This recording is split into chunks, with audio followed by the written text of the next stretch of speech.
Hey guys, it's Indigo 8 and we're here at a young arts event here in Miami, Florida. I'm Roxy. I'm Danny.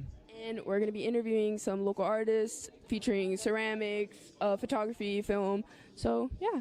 Hey guys, so introduce yourself. I'm Adriana Reyes. I'm Luke Jones. So, introduce the film and what's the inspo behind it. So the film was called No Time Wasted, and we were inspired by the theme that was given to us, which was time. And I wanted to add my own personal piece of how I perceive time and how people perceive time and how they time themselves when they're healing and self-acceptance, forgiveness, or anything revolving around grief or any type of healing. People always put a time limit to themselves when they really shouldn't. And when the time comes to thinking they should have been healed, they become disappointed. Yeah, I mean, it's kind of the same as hers. I mean, it's just kind of like the commodification of time. Like, you know, we're taught to be productive 100% of the time. I mean, we go to school just to become workers, right? But, you know, this constant, like, need to be productive kind of kills beautiful things like art and even yourself, you know? You need time to, like, actually do things. I think things take a lot more time than people think, and everyone kind of wants that, like, instant, you know, success and, you know, gratification. So, what was the inspo behind the name? Like, you guys changed around, like, the no grammar. Now watch this. This no time wasted. Like you're knowing the time wasted. I know, it's crazy.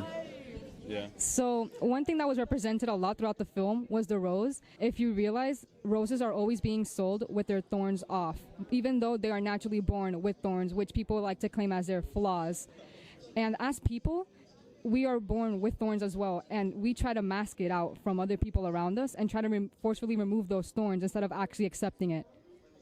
Yeah, it's kind of hard to tell, but in the film, after she cuts the thorns off the first rose, and next time she sees it, it became a fake rose. It's kind of hard to see in the film right now, but yeah, it's basically just that, you know, people try to cut off the thorns as quick as possible, thinking that's the solution. But I feel like the biggest thing I had behind that was kind of there's a big idea behind removing the negativity in the world instead of just understanding it.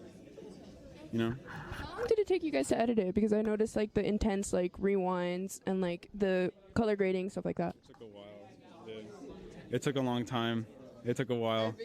I was like up until like 3, yeah, and I would just be like before prom. And the music was custom made too by him.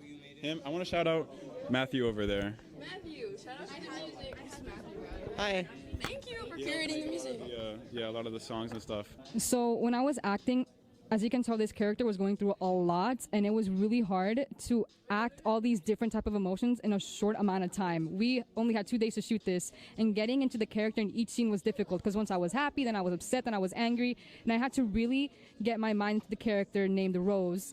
And you can tell her name's Rose because the rose is represented a lot throughout the film. And the name also helped me get into the mindset of the character. And yeah, I so bad for her. We're making you go all over the place, man. Like at all times. As a director, is this like a directorial style, or you were just mainly going with the theme, or like you were mainly inspired by like the topics you were? Yeah, I mean, I just like when it comes to dream stuff. I mean, I love dreams. So a big inspiration are like recently have been games for me. Actually, there's this game called You May Nikki, which is like this old game about just exploring dreams, and games like Silent Hill, which are very like abstract kind of horror and kind of scary and very industrial. So yeah, is there anything else?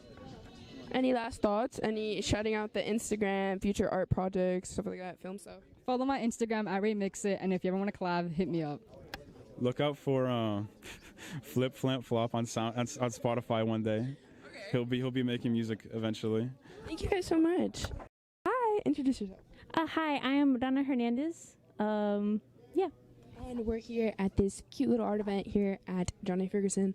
So, can you tell me a little about behind this art? This is actually Sleep. It's part 1 of a 4-part series, and it's just some silly little thing I did for my AP art portfolio, and it's supposed to be about waking up. So it starts off with sleep, and then it goes from being drowsy, from getting clean to eating. But this is the first one, and basically all of them I wanted to do something a little bit monochromatic. So I wanted to make it all pink and stuff. Mostly, there's nothing really deep behind it other than I like the color pink. So. Yeah. I wanted to ask you, is this like your preferred like coloring art style? Because I noticed it's like a watercolory-esque look. Yeah, it's more like it was a very square brush that I just kind of kept layering and layering on top of each other until I liked how the colors looked next to each other and stuff. That's what I really wanted to go for. I wanted to go for a very kind of messy, but like a piece you could still look at and be like, okay, it's finished kind of deal. Are we looking forward to any other like art to the series? Or you can like continue it or anything? I'm not sure if I'd like to continue it, mostly because I think after the 4 pieces, I was already very burnt out. So I think after this, it was probably going to be new endeavors or something like that. But yeah, this is definitely my first baby, so I have a very like personal and close connection to it. Would you like to shout out your Instagram or any other art coming out that you'd like to promote? I do have an art account. It's Wants to Nap. It's a WANTZ2 number 2 and an AAP. Thank you so much, Rana. Of course, thank you so much. Thank you.